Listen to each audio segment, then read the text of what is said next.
Hey everybody, in this video, I'm gonna show you the 3 ways you can latency optimize that slow AI agent or AI application. This is a super common problem coming up with organizations that are building on generative AI, and here is why, okay?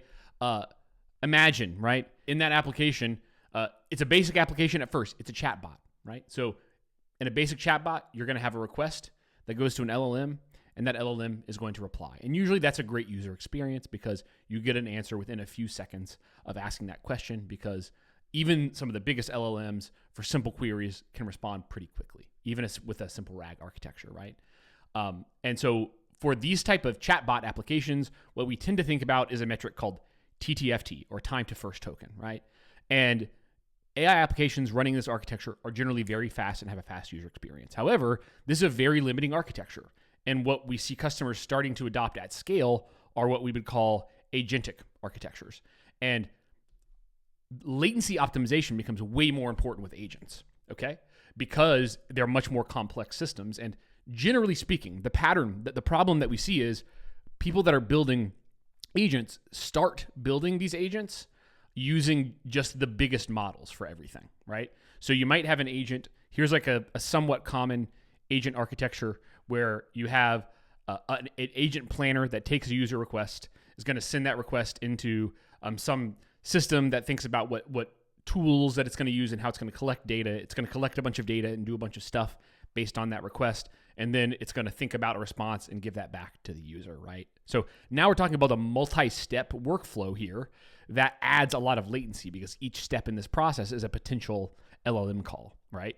And so I see customers, they get their agents working with just the largest models on earth. So they get the agents working with like all Sonnet 4 or Sonnet 3.7, like really big smart models, but they're so slow that they come back to us and say, hey, great news, we got our agent working. Now we're gonna need a little bit of help optimizing latency for that agent. So let me tell you more about how we can do that. There are 3 primary ways that we see customers optimizing latency today. And we're going to start with what I would say is kind of the simplest and most straightforward way. And that's by using native features that optimize latency. This can get you some really quick wins in terms of latency. So to be specific here, a great technique that's available on many providers and is available for a lot of the models on Bedrock today is prompt caching. Prompt caching, as you can see right here, can reduce cost and latency by extremely high margins, right? Up to 85 or even 90%. So that's a very easy thing that you can actually just turn on. And for a lot of applications that have a lot of the same sort of query patterns, this is an instant latency optimization, okay? So this is something that if you're thinking about latency or cost, you should consider turning it on for an app, testing it out, and seeing if it performs well and if it leads to savings. Another really easy native way to optimize latency for an application is to use latency optimized inference, right? So there are different kind of back-end systems and back-end inference systems for models can be designed in different ways. And so in the context of a provider like Bedrock, the LLM provider on AWS, you can use standard or latency optimized inference. It's just a flag in the request that you send into the model. And when you use latency optimized inference, you get sent to a backend cluster that is more optimized for latency, right? So that's like a really simple way, is caching and then just optimizing via these native configs, right? Now, you can do some prompt optimization in there as well. However, I'm kind of assuming if you got your agent working, you've optimized your prompt to some degree. Now, let's go back to the diagram here. Another way that we can optimize here is all of these steps are potential LLM calls. So let's go back and assume, like I was mentioning before, that we built every step on Sonnet. Sonnet is a great model, but it's a slow model. And another challenge with these agentic architectures is because a request is going to go through many different steps, it means that response streaming is not as effective anymore. Like in a chatbot, once the first token hits, you can start sending that back to a user, and most LLMs generate tokens faster than humans can read, right? So it creates a good user experience. In the context of agents, end-to-end latency is what you're thinking about, because you need this request, the full payload of the request, to pass through every step before a response gets returned to the client, right? And so what we see is customers will start with building on just the biggest models, like a Sonnet or an Opus or like a Llama 4 large model. There's a lot of different big models that are super good at a lot of tasks. So what we will have customers do is start looking at their application and figuring out, are there any steps in this application? Can we break this application down and decompose it and find opportunities to take a step off of a big model and put it onto a smaller model, right? So we want to take a large parameter step, like for example, the planning step. Let's say you're running that on Sonnet.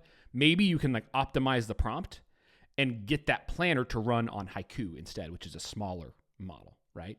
And this can be applied to any family of models. But hopefully you can get a sense for what I'm saying here, in that each step in your agent process is an opportunity to look at that step and run it on a smaller model by optimizing the prompts, or other techniques like fine tuning those models, right? So like just to make it real for you in the console, right? What I'm saying is a lot of customers will build an agent on Claude 3.7 or Claude 4 Sonnet models, but if you can get a step to run on Haiku instead, right? By either fine tuning or customization, or maybe you could even get that running on an open source model like from Llama that's fine tuned. There's a lot of latency savings to be had in that sort of a workflow. So one way I see customers doing this is they'll customize models. So they might use something like SageMaker to fine tune a model, or they might use something like Amazon Bedrock, which has a model distillation feature, which is basically a way to take a large model and then transfer its knowledge and understanding and capabilities into a smaller model for a specific task. I see customers using these features to fine tune and customize models, and then just importing that customized model into Amazon Bedrock. Okay. And what that allows you to do, if I go back to our architecture, is a step, like let's say the planner step is running on Claude 3.7 today. If I send a request into that planner, it might take 6-7 seconds to respond. But if I'm able to get that running on Haiku, it might be responding in 1 second or 2 seconds. Or I even see instances where you can fine tune a small parameter Llama model and get sub-second response time for certain steps, right? So now imagine this. Imagine I've got 3 steps: a planner step, a responder step, and then this intermediary like data collection step. Imagine I'm able to take all of these steps from a large model like Sonnet and put them all onto a small model via fine tuning or distillation, like for example, a small 8 billion parameter Llama model, right? What that would actually do is, if all 3 of my steps were on Sonnet 3.7, my end-to-end latency might be something like 15 seconds, which is like, okay for some apps, but for other apps, that's pretty unacceptable. Where if I could move all of those to Llama 8B and get near sub-second latency on Llama 8B, which I've personally seen customers able to accomplish on AWS, you could actually get that end-to-end time to be more like 3 to 4 seconds, right? Meaning like you could have a multi-step workflow like this, but deliver the same speed and response time that you would kind of expect from a traditional chat bot architecture, right? That tends to run very fast because it's not so doesn't have so many steps and so many LLM calls on the back end. Okay, so this is a more advanced way to improve latency by customizing models. However, what I see is a lot of customers that reach some limit of optimizations available with things like caching and native latency optimized inference options will go towards prompt optimization for smaller models, distillation or fine tuning into a smaller model for steps in their workflow that are particularly long, right? So that means you need to be able to see, and if you're building agents, you probably have some agentic architecture or system that allows you to see step by step how long each call or each step in your workflow is. And that gives you a guide for like which areas to focus on optimizing first, right? Like if you have a step that takes 10 seconds sometimes, that's a great candidate step for you to go and look at optimization via moving it to a smaller model via one of these techniques, right?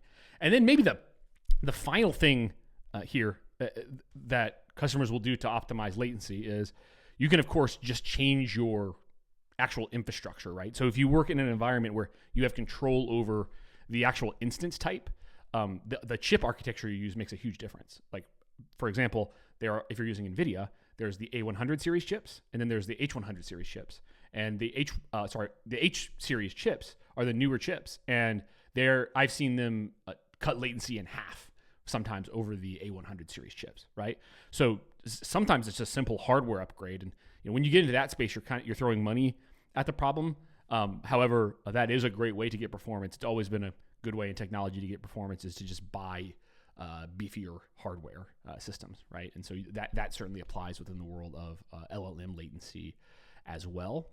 And then we also see a lot of customers actually looking at their agentic architecture and asking the question, like, can I break this down or can I simplify it in a way? So like basically, as an agent generalizes over many tasks, right? You might start with a small task of, like, say I want an agent to like generate PowerPoints for me, and then over time you might have it doing a lot of different complex tasks.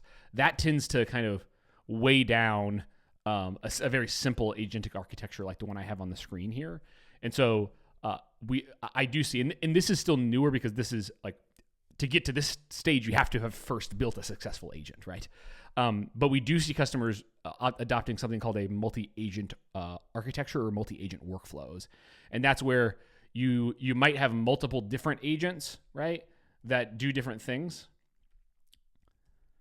And then between those multiple agents, you might actually have some, like, I've heard it called different things, but for now we'll just call it a supervisor agent, right?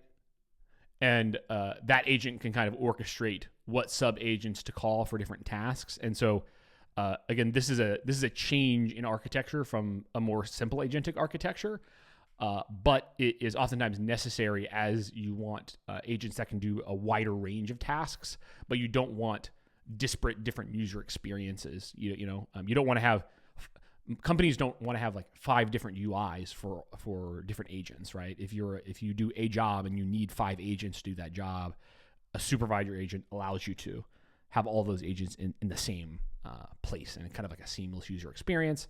And again, there are latency optimizations to be had from architecture changes like this that give you more fine-grained control of how user traffic is flowing through these models and through these systems.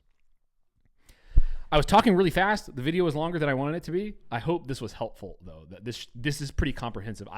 If I missed anything, let me know in the comments if there are other strategies that you've seen customers using to optimize LLM latency on AWS. But for me, this is what I would be thinking about if I were trying to optimize latency for an agentic application today. And I hope that this was useful. Happy building, and take it easy.